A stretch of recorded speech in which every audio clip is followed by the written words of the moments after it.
サラリーマン時代に理研電具っていうテークを作る会社の営業部長さんとちょっと仲良くなりました。で、理研電具さんが作ってるオーディオテークっていうのがあるんですけど、我々も販売したいなと、ないしはそれを使ってアンプを作ってみたいなというようなことを考えてました。で、ある時、多分2002年だと思いますけど、理研電具の遠藤部長が私に理研がやってるオーディオテークの販売権をあげるからやってみないかというふうに言われました。当時理研電具さんは3種類のオーディオテークをたくさん作って、国内はもとより海外にも輸出してました。その販売権を全部アムトランスに渡すというふうに言われまして、私は願ってもないことなんで即座にそれを引き受けて、それ以降アムトランスが理研電具さんの RM のオーディオテークを販売することになりました。で、当時オーディオメーカーさんまだたくさんありましたから、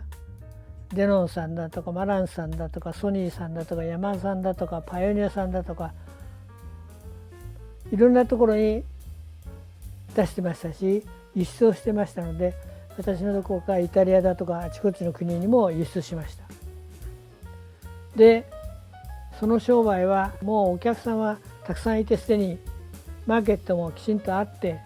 単にそのものを右から左へ渡すだけで結構な額のビジネスができました。で、使う方も音が非常にいいオーディオテークなんで、皆さん喜んで使っていただいて、両方ともが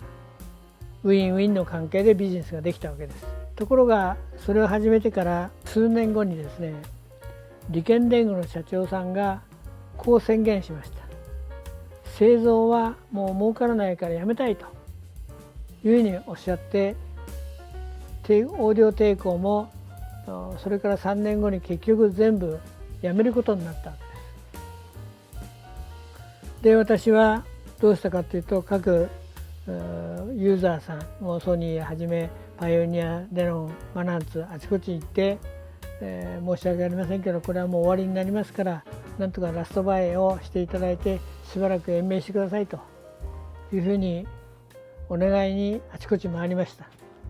そうすると皆さん、エンジニアさんがおっしゃるのは、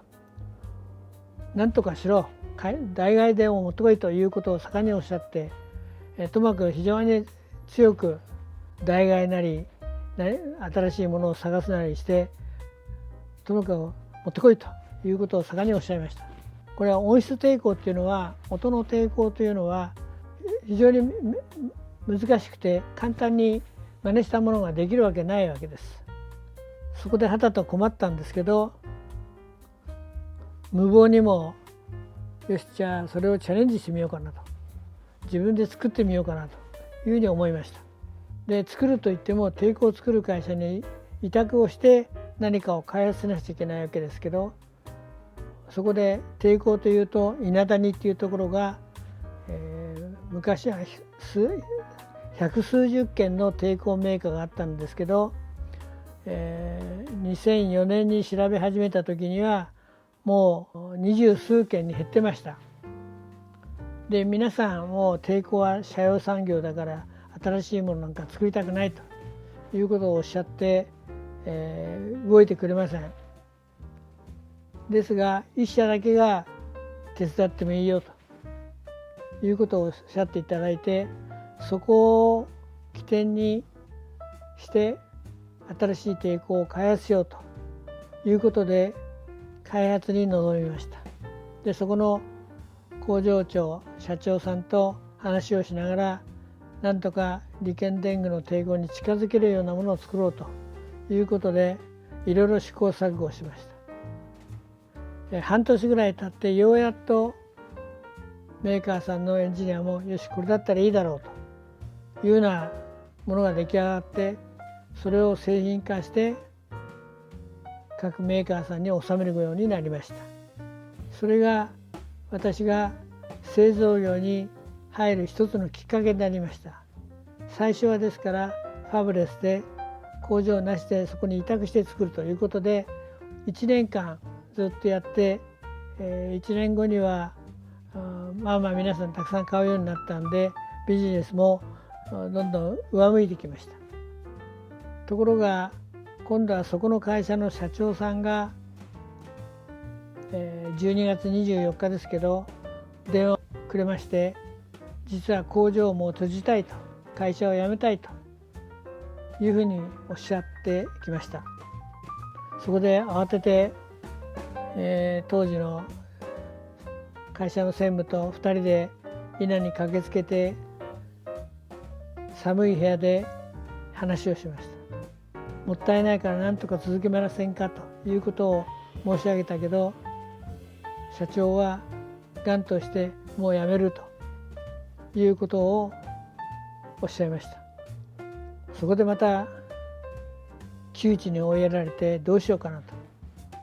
いうふうに思った時に、最初の時と同じように耳元で悪魔がちょこちょこっとささやくわけです。じゃあお前自分でやれよというふうにこうささやくわけです。そこで私はそこの社長さんに会社を譲ってほしいということをお願いしました。その時は返事をもらえなかったんですけど、翌年が明けて電話をいただいて、私でもいいというふうにおっしゃいましたので、その会社を引き継ぐことになりました。それからアムトランスは製造業の一員として、一社としてテイクを作ることになりました。はい、本日はご視聴ありがとうございました。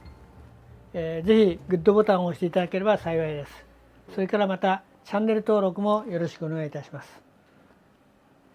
ありがとうございました。